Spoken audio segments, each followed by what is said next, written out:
For the repair of the Nagano Keiki Differential pressure transmitter, the following procedures were necessary: replacement of various electronic components and general cleanup of the unit. For testing, we add some pressurized air as power supply.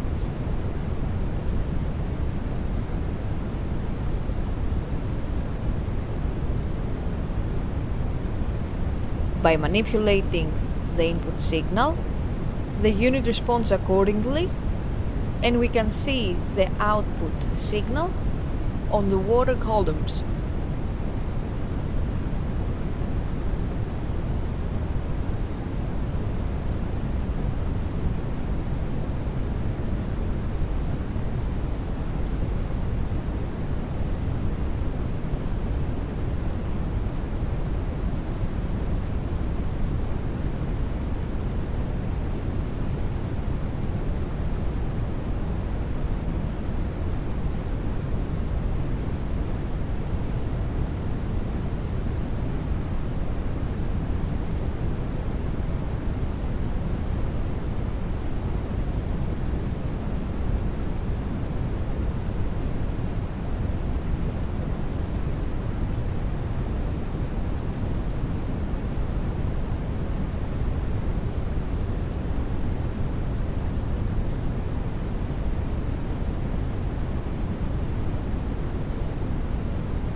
It is now clear that the differential pressure transmitter is working successfully and is ready to be delivered to the customer.